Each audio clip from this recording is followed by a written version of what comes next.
want to take a moment and thank everybody for joining us. We've got, this is the first of many webinars, webcasts that Connected Nation Michigan will be hosting over the next 6 months or so. We've got one this month, we'll have one in December, and then after the first of the year, we'll do bi-weekly webinars touching on a number of topics that are important to broadband and technology development deployment in the state of Michigan. I have today with me my colleague, Chip Spann. Chip is the Director of Engineering for Connected Nation. And Chip's done a lot of work in the state of Michigan and continues to lead the charge for Connected Nation Michigan and working with providers and communities on engineering and technical services needs. That includes much of the broadband data collection work that we're responsible for. And so we're happy to have Chip with us today.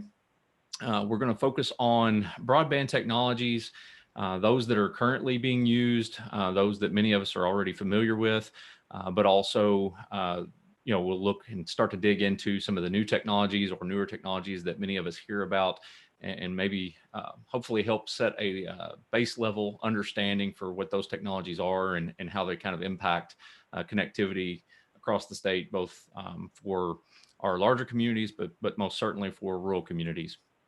So thanks again for joining us, Chip. Thanks for having me this morning, Wes. Yeah. Chip, would you mind to give us a quick definition for broadband or of broadband and the primary technologies that we're used to seeing right now in our communities? Sure. In order to keep it simple, let's just say that the Federal Communications Commission defines broadband as the delivery of internet service at speeds greater than or equal to 25 megabits per second download speed by 3 megabits per second upload speed. We often see this sort of speeds being offered across cable modem services from companies like Comcast, Spectrum, etc. DSL services, which is digital subscriber line being offered by the incumbent local exchange carriers or the telephone companies in your communities, fixed wireless, fiber to the home technologies, mobile phone services, and let's not forget satellite services as well.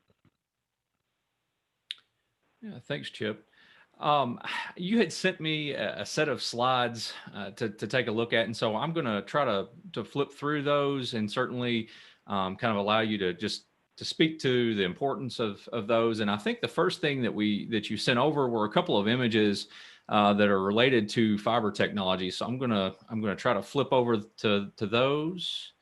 Let's see. Yep, there we go. Do you want to explain the importance or why you included this? Sure. So you're going to see two slides kind of back to back here. The first slide we're going to talk about is Gigabit passive optical network. This is a fiber to the home type technology that we're beginning to see exploding across the United States. It's different from the technology we're going to be talking about in a moment, and I'll explain why. Gigabit passive optical network technology has a strand of fiber delivered to each household, but think of it in terms of the old-fashioned telephone party lines. In other words, you're sharing a connection with somebody else upstream from you. It's not uncommon in a GPON network for there to be a ratio of a 32-to-1 or a 64-to-1 split, and then these connections come back into a cabinet with line cards like you're seeing here. This is a Calyx E7 line card that interfaces with the network in between all of the equipment on the upper end and all of the equipment at the household network. And this interface is what's used for a GPON network. Now, if you would roll forward for one slide, we'll talk about an active optical network. The thing that differentiates the two is that with an active optical network, every subscriber actually has their own dedicated fiber rather than sharing it with a split. And so what this translates into is a difference in being able to deliver speeds on a GPON network of, let's say, 1 gigabit per second versus the speeds you could deliver over an active optical network that could exceed 1 gigabit per network 1 gigabit per second. It's not uncommon to hear people starting to talk about speeds moving towards the 10 gigabit delivery form. Okay, Chip. So as just to maybe better clarify, when I'm looking at these two pictures, on this card, I noticed there are these individual ports. So these would actually be individual ports that go to, say, a household. Is that correct?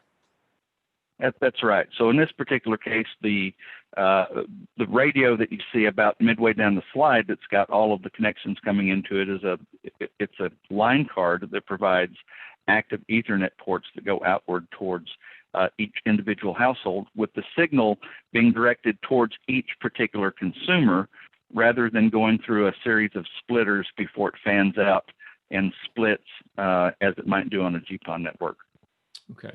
And so for those that are on, the best way to understand where this equipment would be, and when we drive down the road and we see a hut from one of our telecom providers, this is the type of equipment that we're seeing. Is that correct? That's absolutely correct. You're going to see these in huts.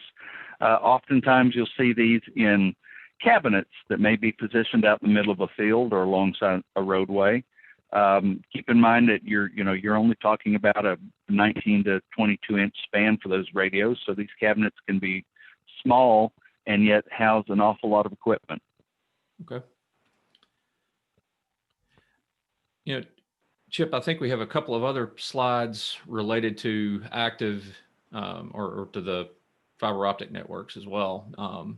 You want to talk a little bit more here? Sure. So when we talked about active optical networks a minute ago, and the fact that it's considered a home run or a point-to-point, simply meaning that there's a dedicated strand that runs from beginning to end that all of the information passes through.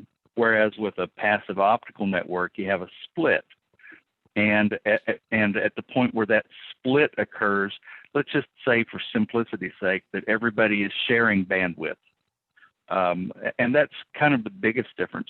The other two items that could be considered a differentiating point is that with an active optical network, this requires electricity because all of the components along the way are electrically powered devices used to direct signals to a customer's home. Whereas with a PON network, there's not much, if any, actual electrical power in the network. PONs, or passive optical networks, therefore can be considered advantageous in rural marketplaces because they are more cost effective to deploy and yet still have the ability to deliver gigabit type service to a household. On the other hand, active optical networks enable the fiber link or the last mile link to operate over longer distances.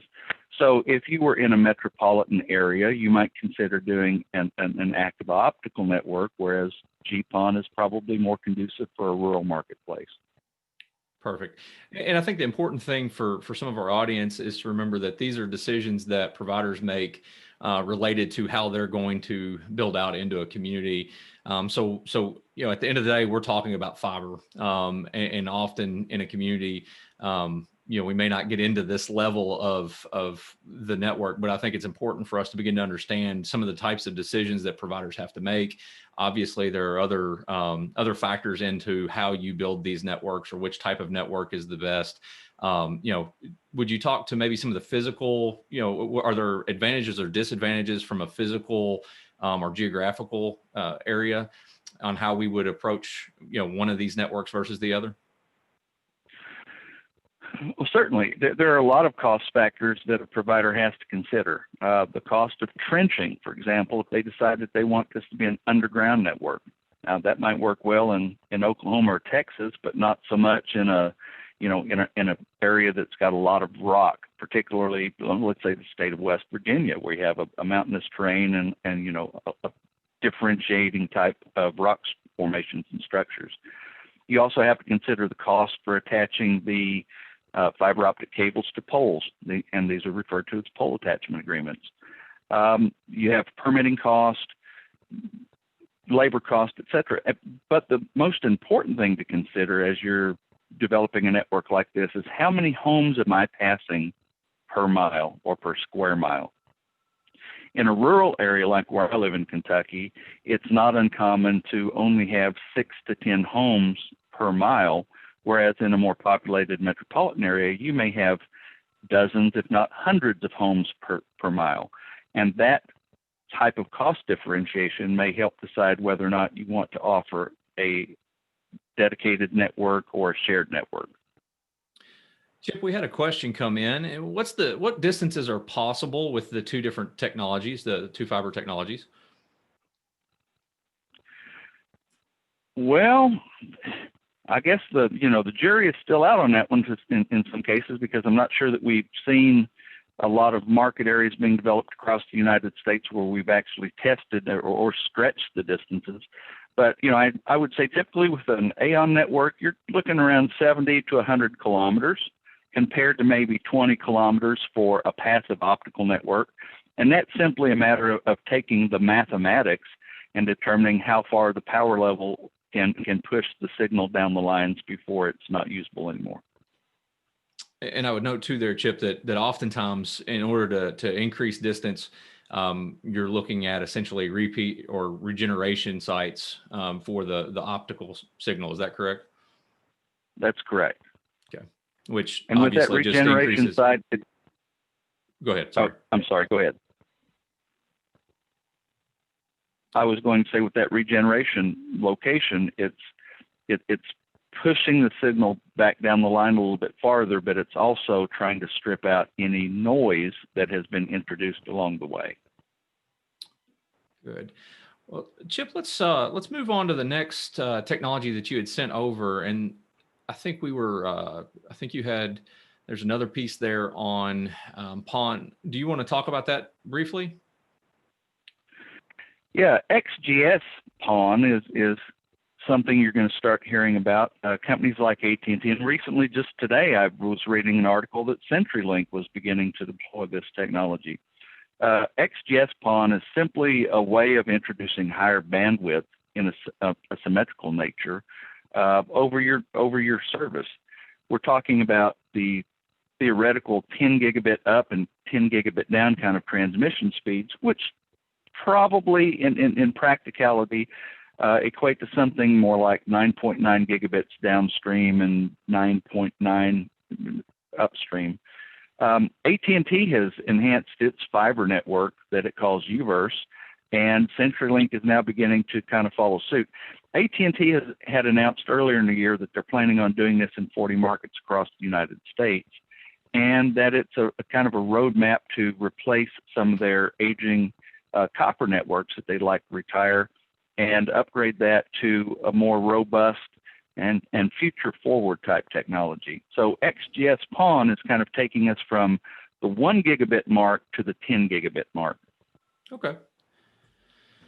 You sent over a slide about vectored VDSL or DSL. DSL has been the kind of the predominant network architecture broadband deployment for rural or more rural communities over the past, say, decade and a half. I can remember getting pretty excited about, the fact that we might get 1.5 meg connections in much more rural locations. How does that compare with the VDSL, and what is VDSL? Well, VDSL is simply, very high bandwidth digital subscriber line. And the reason that the vectoring component is important, you probably remember back a couple of decades ago when you'd see advertisements talking about a network that was so quiet you could actually hear a pin drop. That was the telephone company acknowledging the fact that noise in the network was not a good thing. And so as we're starting to see these increased speeds occurring today, you have to ask, how are they doing it, and what's causing the increased speeds to happen? Vectoring is a type of technology where you literally are paying particular attention to each individual line in your network, and you're doing everything you can to reduce the noise from that network. You probably remember years ago when we had dial-up, and when you clicked the button, you'd hear all sorts of background noises and strange things occurring in the back. And as DSL technologies began to become prominent in the U.S., we would receive packages in the mail that had noise canceling filters in it, and you were supposed to go and plug one of these into each of your wall jacks. So noise is kind of an evil thing when it comes to delivering fast service, and you want to have a noise-free environment to make the speeds as fast as possible.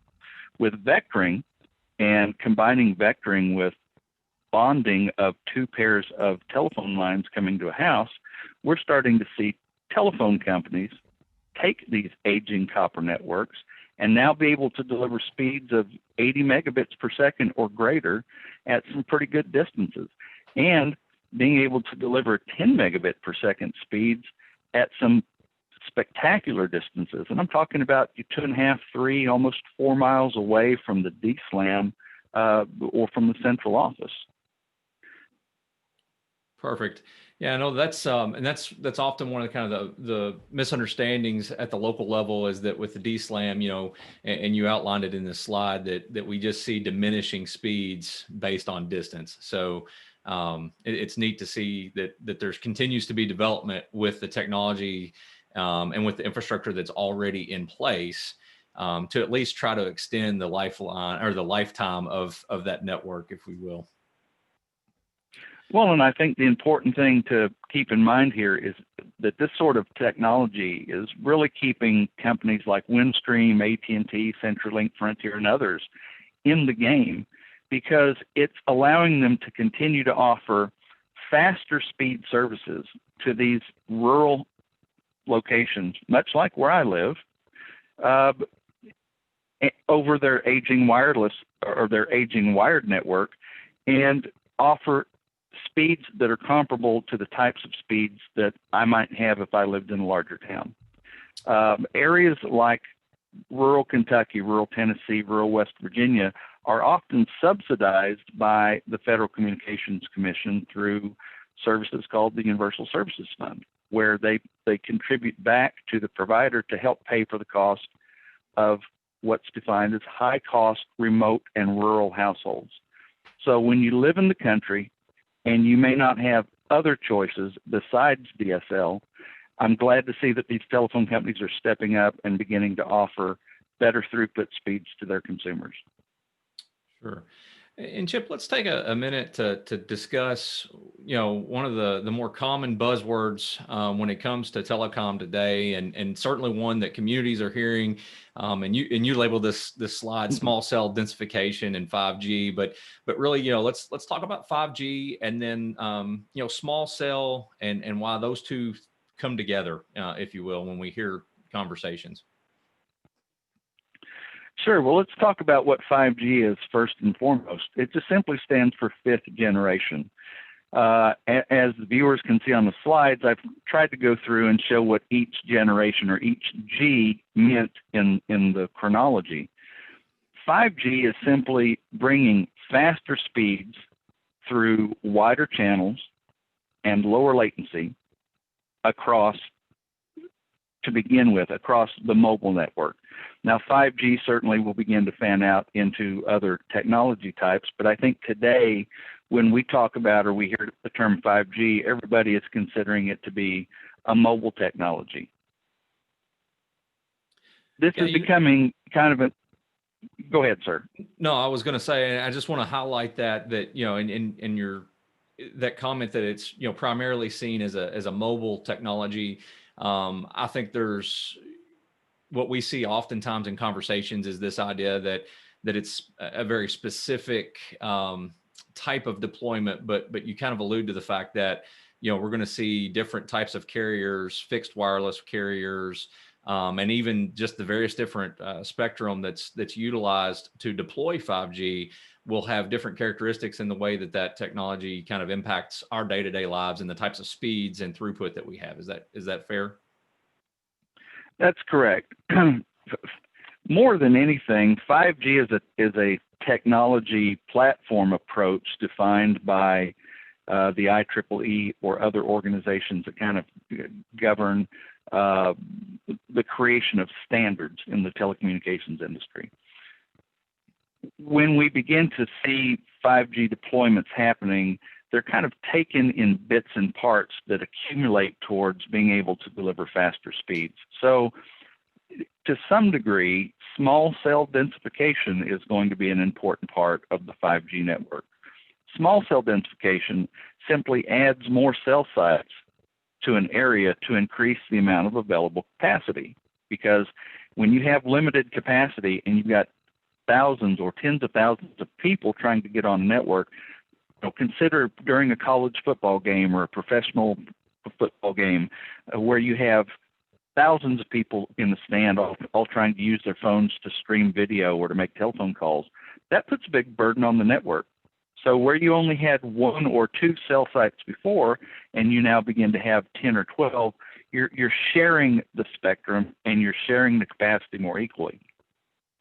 The other items that we're beginning to see getting introduced into the 5G network is millimeter wave radio, which has phenomenally wide capacity and bandwidth and the ability to deliver gigabit type speeds.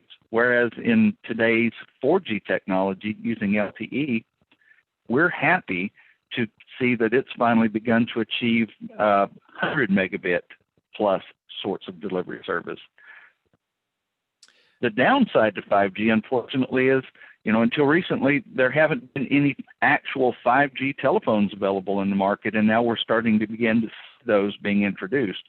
And I think a lot of people forget about this. If you have an old telephone like the one I have here that was bought and purchased back when 3G was the next greatest thing, my 3G phone won't work on a 4G or a 5G network. So in order to take advantage of that new speed and capacity, I probably have to go upgrade my phone. Yeah, Chip, one of the, for our communities as they think about and hear this conversation, we have a lot of, or the carriers, the providers themselves are looking to expand their networks, make changes to their networks.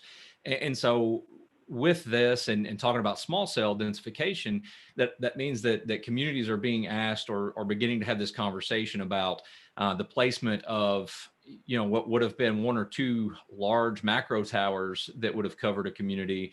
Now we may be talking about, tens and multiples of those sites that are attached at, power poles and light poles and any number of different deployment kind of strategies.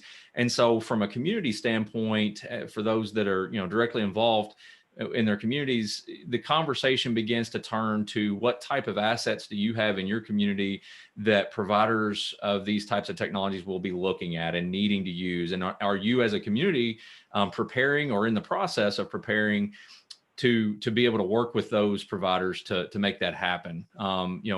Particularly in our rural areas, our rural communities, working from one community to the next with these providers. I've recently heard them talk about there are locations that they want to get to, but oftentimes they'll run into a community where there's just a lot of roadblocks as it pertains to the deployment of their network. And those communities sometimes don't recognize the impact that it has downstream for the next town 10 miles down or wherever it may be in their ability as well to receive these services. So there's a lot there for communities to begin to think about as they, kind of prepare for the next wave of these technologies. And with this technology comes fiber deployment as well. Providers have been deploying new fiber to tower sites and locations, but all providers are essentially trying to get their wireless signals onto a fiber connection as quickly as possible. And so it's really not an either or. 5G is not replacing fiber. They complement and extend one another in many aspects. Yeah, and I want to thank you for bringing that point up, Wes, because I think this is something that smaller communities often overlook. And let me kind of walk through a couple of the points that you just touched upon. First is the assets.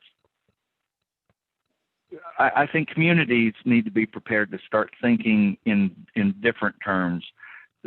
When you're dealing with wireless, you're talking about vertical assets. And a vertical asset could be a tall utility pole. It could be the tower that's out behind the sheriff's department office. It could be, access to the rooftop on the top of the skybox at the stadium. It could be rooftop from a 4 or 5-story structure you have downtown. It could be getting access to the top of a grain elevator. I mean, there are a lot of vertical structures within communities that are starting to become appealing to fixed wireless providers, especially as they're getting away from the old standard, which was to be as high as you can on the tower to cover an area as far away as you could possibly see. With small cell densification, that's no longer the case. You're starting to look for lower heights on vertical structures to be able to saturate a very defined area like a network or a housing subdivision, perhaps even a sporting arena or area where there's going to be a lot of traffic. The other item that you touched upon is probably the fact that communities need to be thinking about the things that they may have that are antiquated or outdated telecom rules and regulations, things that could begin to help improve their broadband network infrastructure in a community. Could be the introduction of things like dig once policies, or if the community actually owns street lights or utility poles, making sure that the pole attachment agreement is appealing to a provider, and beginning to try and find ways to bring people in the community rather than expecting that they're going to have some sort of financial compensation like we did in the old days with franchise agreements for cable television companies. Certainly. So Chip, let's move over. We've got just a handful of minutes here left. Low Earth orbit satellites. For those that's a term that lots of folks probably are not familiar with, but I think SpaceX is a name that's become pretty well a household name now, and their Starlink project. You want to talk about low Earth orbit, or LEO, as we like to call it, a little bit, and just kind of what we might expect in the coming year? I know 12 to 18 months is kind of the target for Starlink to have a full deployment, at least for North America. Well, if everything works out the way Elon Musk and Starlink are hoping for, I think they're about to redefine the way we think about satellite technology. For people that live in a rural area that have had no other option whatsoever, they've not had access to fixed wireless, they're too far away for DSL, the cable company doesn't offer service, and so satellite is the only way they have of getting internet. The thing that we hear a lot anecdotally is that satellite is unreliable because of weather, the speeds aren't great, there are data caps, and issues related to latency make it tough to make a voice over IP telephone call, or even tougher if you happen to have somebody in home that's a gamer, somebody that likes playing Halo or Rainbow Seven or things of that nature. Latency is the time that it takes, for example, when I extend my hand out to you to say hello, and the time it takes for you to grab my hand and say, how are you? That's the request and the answer over the telecom network. And for old conventional type satellites, that could be almost one full second. It's measured in what's called milliseconds. And typical latency speed is 600 to 700 milliseconds, or better than half to 3/4 of a second in time.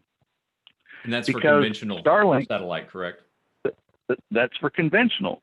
What Starlink is now doing is to deploy satellites that are closer to the Earth's orbit, so they're not as far away.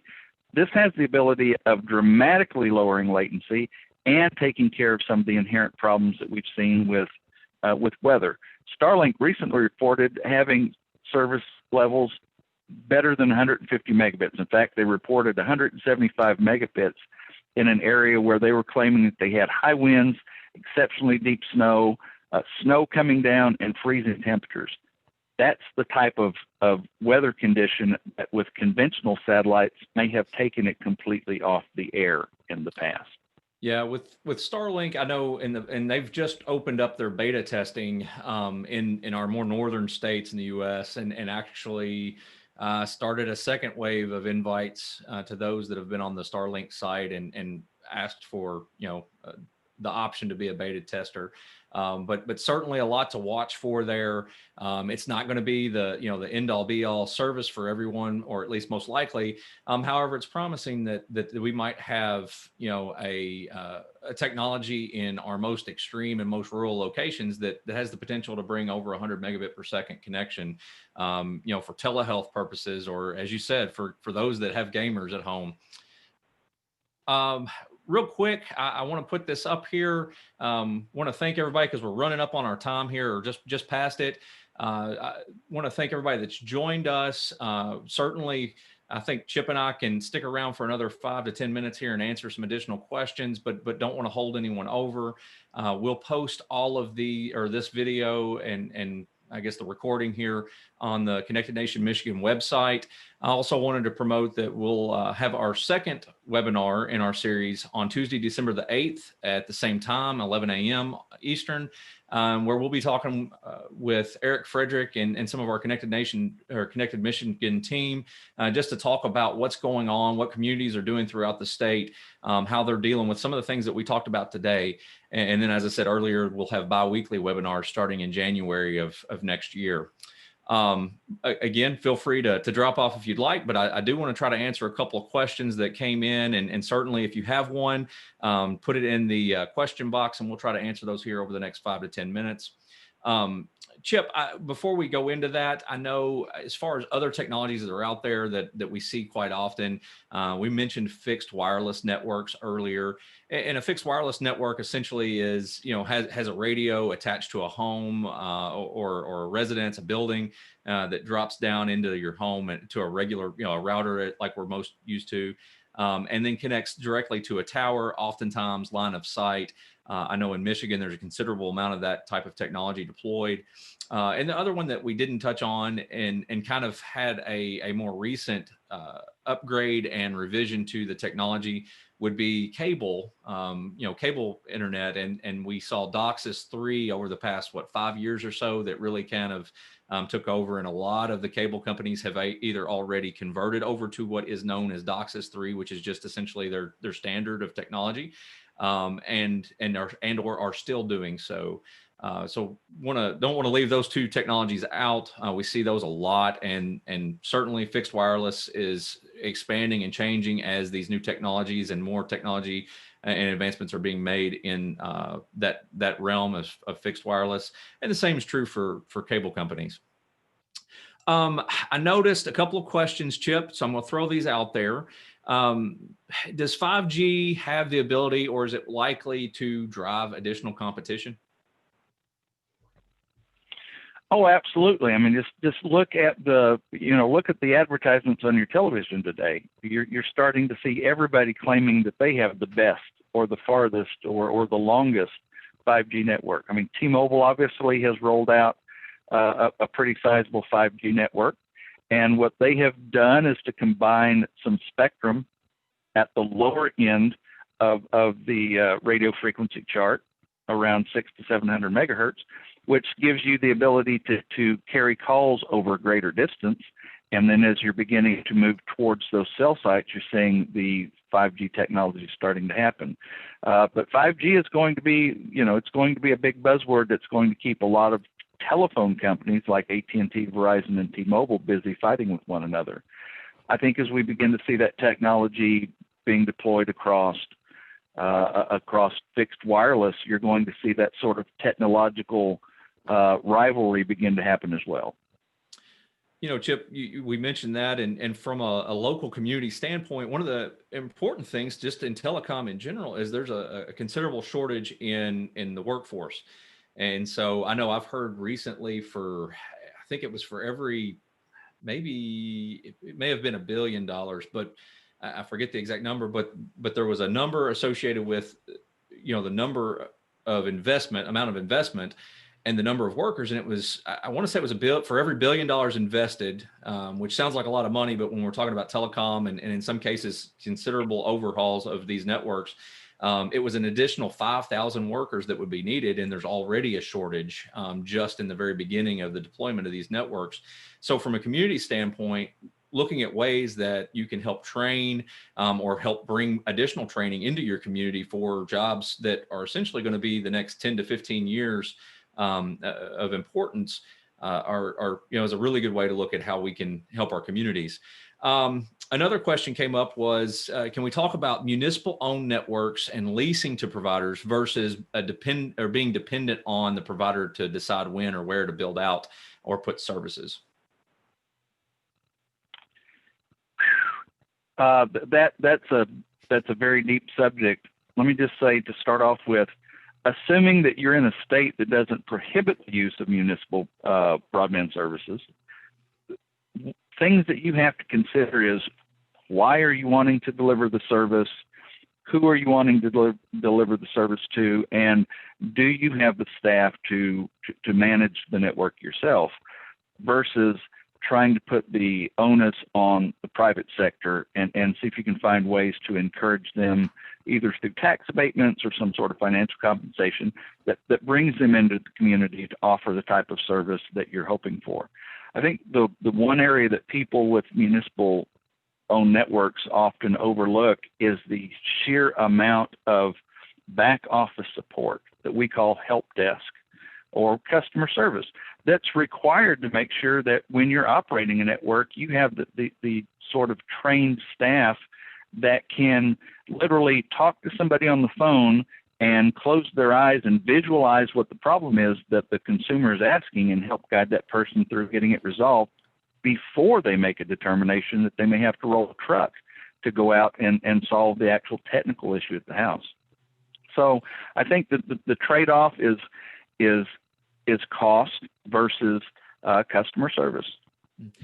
Chip, and another side of that too is that, and I think the question kind of alludes to that, is this idea, or the idea that, a municipal may own much of the assets. They may even build some of the, say, decide they want to build a fiber network, if they build an open access network for instance, multiple providers could utilize that infrastructure. The city or the county, or the municipal, the jurisdiction of choice, could then play a role in a partnership. And that's something that Connected Nation Michigan and Connected Nation, we talk a lot about, is the idea of a public-private partnership. And we have seen many examples where that works well, where the community steps up, may build some infrastructure. We talked about the assets that may exist in the community already. By inventorying and finding ways to make those readily available and accessible to a provider, those are great ways for communities to become a part of that equation, and really to try to break down some of the barriers that exist. We did a study in Michigan almost 2 years ago now, and what we found is that providers don't really know who the right people are in our communities to talk to. Our communities don't really know who the right people are with the provider. And so there's a breakdown in communication oftentimes between providers and communities. And so by, just simply streamlining those conversations and then building out some additional rapport and understanding what your community has to offer, and working with providers in a partnership type of arrangement really can have a drastic impact in the ability to deploy in that community.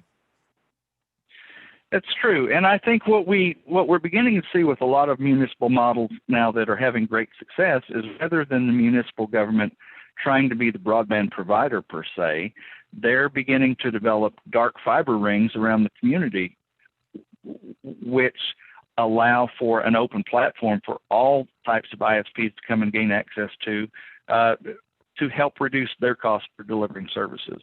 And I think that's a key point to consider, is you may not have to own the whole network, but if you can contribute towards making the network better, I think you can count that as a win. Oftentimes, the other things you have to consider is, why do we not have private sector coming into a particular neighborhood or community? And it could be something as simple as the optics of demographics. You may have areas of your community that are lower income, where households may not have the type of disposable income necessary to buy into a package, where you have to have entertainment television in order to get the internet service, or you have to have telephone first in order to get the DSL. I think when you can start stripping away some of the buy-through requirements and allowing households to just get access directly to an internet connection and try and offer something that's affordable, that's great. And then if you are providing services, you have to keep in mind that there are ways that you can receive subsidies through the government to help pay for services that are being defined today under programs like Lifeline, which is the type of service that the FCC and USAC are offering, where they're paying a subsidy to try and help the provider get service to a low-income house that may not otherwise be able to afford it.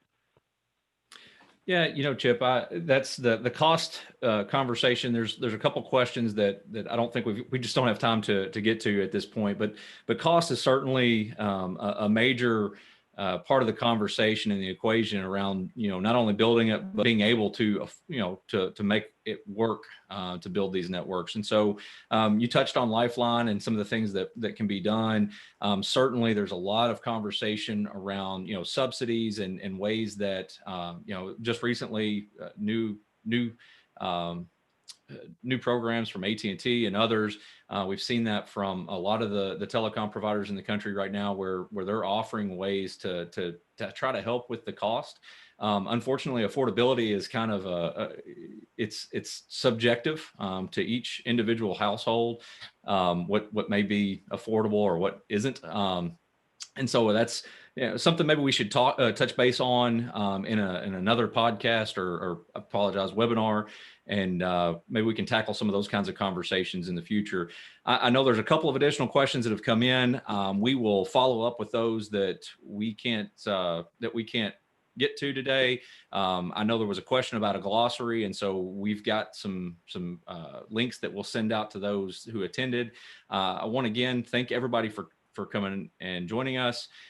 Keep an eye on the Connected Nation Michigan website. We'll send out to all those who attended today the registration information for the next webinar. And we hope that everyone has a great day. Thanks again, Chip. Thank you, Wes. Have a great day.